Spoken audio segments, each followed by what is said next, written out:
ஓம் அழுக்கு சுவாமிகள் திருவடிகளே சரணம்.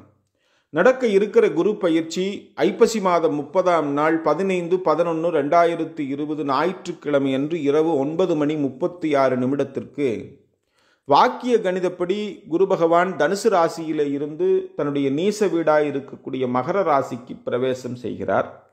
இந்த குரு பயிற்சியினாலே மிதுன ராசி அன்பர்கள் எப்படிப்பட்ட பலன்களை அனுபவிக்க இருக்கிறார்கள்ங்கிறத இந்த பதிவில் பார்க்கலாம். மிருகசீரிஷ நட்சத்திரத்தில் 3ஆம் 4ஆம் பாதம், திருவாதிரையில் 4 பாதங்கள், புனர்பூசத்தில் 1, 2, 3 பாதங்களை உள்ளடக்கிய மிதுன ராசியில் பிறந்த அன்பர்களுக்கு புத பகவான் அதிபதி. நவக்கோள்களிலே ஞானத்தையும் கல்வியையும் கொடுக்கக்கூடியவர் புத பகவான். வித்தைக்கு அதிபதியாக விளங்கக்கூடிய புதனுடைய ஆதிபத்தியத்தில் பிறந்திருக்கக்கூடிய மிதுன ராசி அன்பர்களுக்கு இயற்கையாகவே பிறவி ஞானம் என்பது இருக்கும்.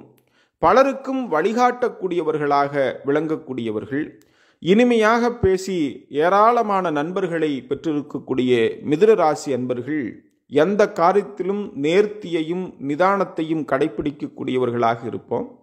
நடக்க இருக்கக்கூடிய குரு பயிற்சி நமக்கு எப்படிப்பட்ட பலன்களை தர இருக்குன்னு பார்த்தோம்னா, கடந்த 2 ஆண்டுகளாகவே கிரக சஞ்சாரம்ங்கிறது மிதுன ராசிக்கு அவ்வளவு சிறப்பாக இல்லை. ஜென்மத்திலேயே 1.5 ஆண்டுகளாக ராகு கேதுக்களுடைய சஞ்சாரம், கண்டகச்சனி 2.5 ஆண்டுகளாக நடந்துட்டு இருக்கு.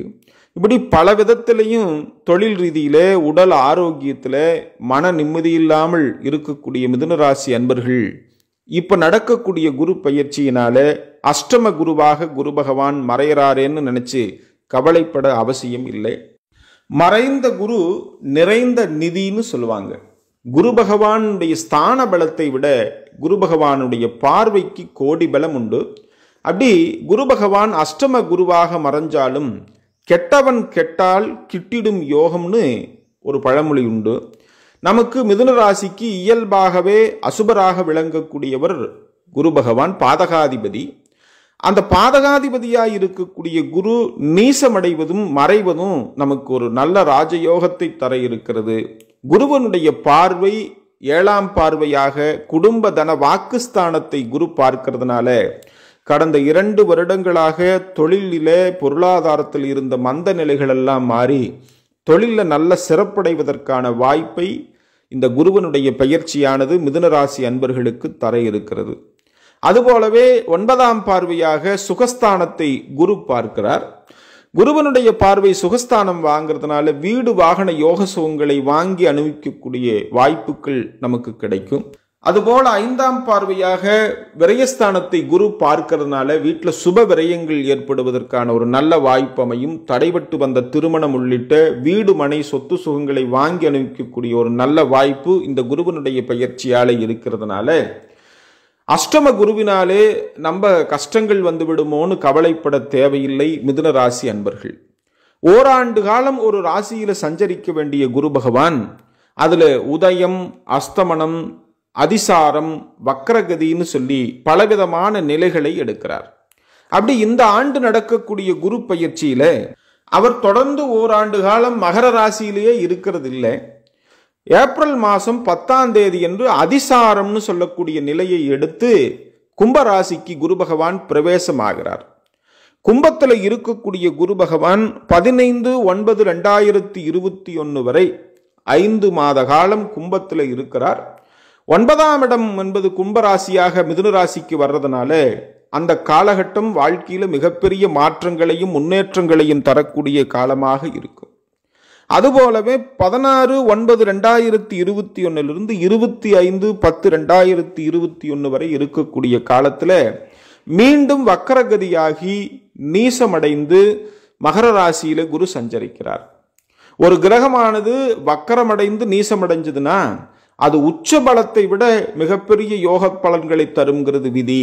அந்த அடிப்படையில நமக்கு பாதகாதிபதியாக விளங்கக்கூடிய குரு பகவான் நீசமடைவதும் வக்கரகதி அடைவதும் நமக்கு வாழ்க்கையில மிகப்பெரிய முன்னேற்றங்களை தர இருக்குங்கிற ஒரு நம்பிக்கையை இந்த நேரத்தில் உங்களுக்கு சொல்ல விரும்புகிறேன். மிதுன ராசியில பிறந்த மாணவ செல்வங்கள் கல்வியில கொஞ்சம் கூடுதலான கவனத்தை செலுத்த வேண்டிய காலமாக இது அமைகிறது.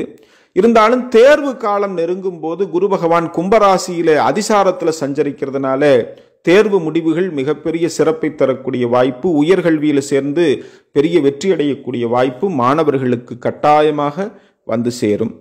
ஒரு ஜாதகத்தில் 7ஆம் பாவம்னு சொல்லக்கூடிய களத்திரஸ்தானம் கணவனுக்கு மனைவியையும் மனைவிக்கு கணவனையும் குறிக்கக்கூடிய இடம். இந்த 7க்குரியவன்னு சொல்லி மிதுன ராசிக்கு குரு பகவான் இருக்கிறார். அவர் 8ஆம் இடத்துல நீசமடைகிறதுனால கணவன் மனைவிக்குள்ள கொஞ்சம் கருத்து வேறுபாடுகளை ஏற்படுத்துவதும் உடல் ஆரோக்கியத்தில் சின்ன சின்ன குறைபாடுகளை தருவதற்குமான வாய்ப்புகள் இருக்கு.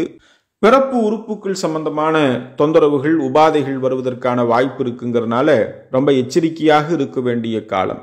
ஞானசம்பந்த பெருமான் அருளிய கோளறு திருப்பதிகத்தை நாள்தோறும் பாராயணம் செய்வதும், திருச்செந்தூர் பக்கத்துல திருக்கோளூர்னு சொல்லக்கூடிய திவ்ய தேசம், ஆதிப்பிரான்னு சொல்லி அங்க பெருமாள் பள்ளி கொண்ட கோலத்தோட அருள்வாளிக்கக்கூடிய அற்புதமான திவ்ய தேசத்துல சென்று பெருமாளை சேவிச்சுட்டு வர்றதுங்கிறது நமக்கு மிகப்பெரிய சிறப்புகளை தருங்கிறத சொல்லி, இந்த குரு பகவானுடைய திருவருள் உங்களுக்கு நல்ல நீண்ட ஆயுளையும் நல்ல ஆரோக்கியத்தையும் நல்ல மகிழ்ச்சியான மனநிலையையும் தர வேணும்னு சொல்லி வேண்டி திருநறிவு செய்வோம்.